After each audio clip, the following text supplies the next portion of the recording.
हाँ तो हेलो दोस्तों, तो आज की क्लास में हम जो आपका इंग्लिश ग्रामर है उसका सिलेबस को हम आज देखने वाले हैं। सिलेबस इंग्लिश ग्रामर का जो आप क्लास 12th में है।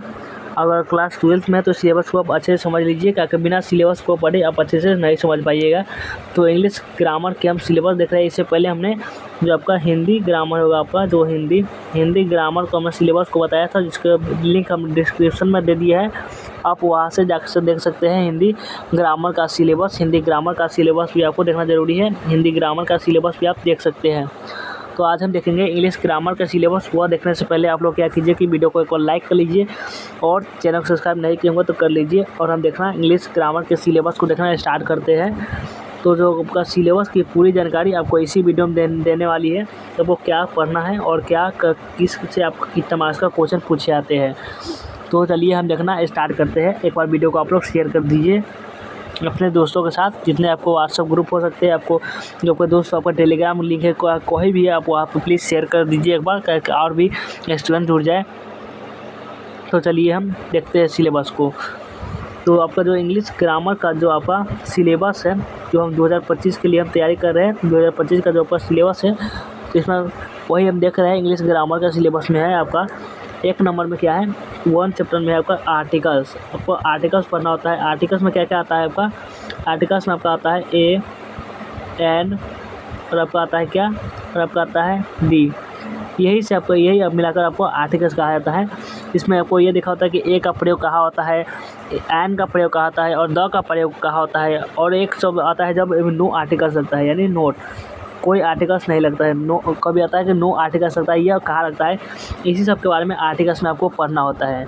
और उसके बाद आपका आता है part of speech. Part of speech में कुछ और भी चैप्टर इसमें ऐड होते हैं, जिसमें आपको पढ़ना होता है, और यही से भी आपको क्वेश्चन बहुत पूछे जाते हैं। तो इसके बाद आपका आता है कि नाउन। नाउन आपका आता है जो आपका हिंदी में आप पढ़ते नहीं है, हिंदी ग्रामर जैसे संज्ञा किसे कहते हैं, तो आपको आता है किसी भी नाम को संज्ञा कहते हैं। इसमें आपका इंग्लिश में पढ़ना होता है। और इसमें भी जैसे आता है हिंदी में आता है आपका व्यक्तिवाचक संज्ञा, द्रव्यवाचक संज्ञा, भाववाचक संज्ञा, समूहवाचक संज्ञा, ये सब आपका संज्ञा होता है। तो इसमें भी इंग्लिश में भी रहता है आपका, जैसे प्रॉपर नाउन होता है, कॉमन नाउन होता है, कलेक्टिव नाउन होता है, मैटेरियल नाउन होता है, ये सब नाम इसमें भी पूछे जाते हैं। और आता है प्रोनाउन, यानी हिंदी में हम लोग किसको क्या पढ़ते हैं, सर्वनाम इसको पढ़ते हैं, प्रोनाउन को। यहाँ से भी आपको क्वेश्चन पूछे जाते हैं। और आता है एडजेक्टिव। एडजेक्टिव से भी आपको क्वेश्चन लगभग 2 से 3 मार्क्स यहाँ से भी बन जाते हैं। और आता है आपको वर्ब, जिसको हम इंग्लिश में हिंदी में क्या पढ़ते हैं, क्रिया पढ़ते हैं, क्रिया, यहाँ से भी क्वेश्चन पढ़ते हैं। और बढ़ाते हैं एडवर्ब। एडवर्ब भी आपको आता है बॉडी में पूछा जाता है क्वेश्चन। और आता है प्रीपोजिशन। यानी कुल मिलाकर आपको कितना पढ़ना है, 21 आपका चैप्टर है, ये आपको पढ़ना होता है। तो प्रीपोजिशन में आपको आता है, प्रीपोजिशन इसमें आपको आता है कि छोटा जो इट्स होगा, जो एम होगा, ये सब कहाँ प्रयोग किया जाता है। यानी इससे भी आपको लगभग 5 मार्क्स क्वेश्चन आपका ग्रामर में यहाँ से भी रहती है। और पढ़ना होता है कि आपका कंजक्शन पढ़ना होता है। कंजक्शन पढ़ने के बाद आपको इंट्रोडक्शन पढ़ना होगा, नंबर पढ़िएगा, फिर जेंडर पढ़िएगा। नंबर से भी लगभग 2 मार्क्स का क्वेश्चन तो उठा ही लिया जाता है बॉडी एग्जाम में। और आता है पर्सन है, first person, second person, third person, ये सब आपको पूछा जाता है कि पर्सन भी रहता है आपको बॉडी एग्जाम में। होता है टेंस, जिसमें हिंदी में हम लोग काल पढ़ते हैं। यहाँ से भी आपको क्वेश्चन कुछ यहाँ से ट्रांसलेशन आपको बॉडी एग्जाम में आते हैं सब्जेक्टिव टाइप क्वेश्चन में। और पढ़ाता है वॉइस बहुत ही इंपॉर्टेंट होता है। वॉइस बहुत ही लंबा चैप्टर होता है। लगभग हम अगर क्लास करेंगे तो लगभग 1 से 1.5 घंटे का क्लास रहेगा वॉइस। तभी आपको पूरा वॉइस पर आपका जब ग्रामर जो होता है आपका प्रैक्टिस का चीज़ होता है। इसमें आप कोई भी गेस करके आप सोच लीजिएगा, पर नहीं टकराएगा। जब आपका कॉन्सेप्ट क्लियर होगा, जैसे अब हम क्या करेंगे, आपको जैसे हम आर्टिकल्स पढ़ा दिए तो इसका ऑब्जेक्टिव करवाएंगे।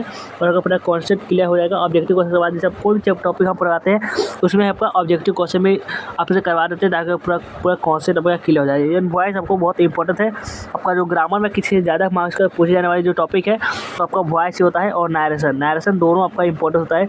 और कोई बात इसका हम ट्रिक बता देंगे, आप ट्रिक से इसको बता सकते हैं, वॉइस और नरेशन का ट्रिक बता देंगे।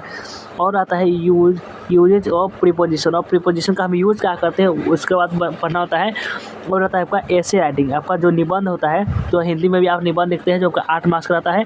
और इंग्लिश में भी आप जो ऐसे लिखते हैं वह भी आपका कितना आता है, 8 मार्क्स का ही आपको पूछा जाता है। उसके बाद आता है लेटर राइटिंग, यानी अप्लीकेशन और लेटर जो हिंदी में आता है, पत्र लेखन जो होता है वो भी अगर पूछा जाता है। यहाँ से आपका 5 मार्क्स रहता है और एसे राइटिंग से 8 मार्क्स का। तो ये सब भाई आपको ये सब बहुत ज़रूरी होती है कि वो ज़्यादा मार्क्स का, तो ज़्यादा मार्क्स आपको लाइएगा तभी आपको नंबर पूरेगा। और आता है प्रेसेस राइटिंग, यानी इसका रहता है गद्यांश जो आप रहता है पैसेज जो आपका रहता है गद्यांश रहता है, जिसमें आपको कुछ दिया होता है, जैसे यहाँ चैप्टर दे दिया और यहाँ से आपको क्या आता है, यहाँ से क्वेश्चन दिया होता है, क्वेश्चन यहाँ से प्रश्न दिया रहता है, इसी आपका जवाब इसमें देना आता है। और आता है कब साइनोनिम्स और एंटोनिम्स। साइनोनिम और एंटोनिम्स जो क्या होता है, साइनोनिम्स यानी समानार्थी शब्द या पर्यायवाची शब्द बोल सकते हैं, और एंटोनिम्स मतलब विपरीतार्थक शब्द या उल्टा शब्द। यहाँ से भी आपको क्वेश्चन पूछाते हैं। ये सब आपका हिंदी व्याकरण में भी पढ़ना होता है।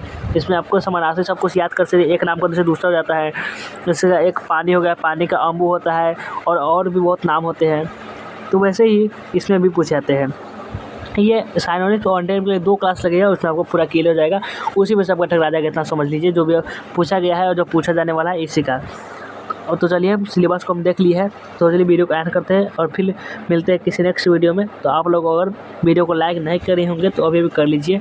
तो हमने सिलेबस का सारे सब्जेक्ट का सिलेबस देखना चाहते हैं तो हमारे चैनल पर जाकर या डिस्क्रिप्शन में हम लिंक दे देंगे, आप वहाँ से भी जाकर जो आपका जो सिलेबस नहीं देखेंगे सभी, जो आपका हिंदी ग्रामर का सिलेबस आपका जितना होगा, जो हिंदी इंग्लिश सभी का सिलेबस नहीं देखेंगे तो सिलेबस जाकर देख लीजिएगा।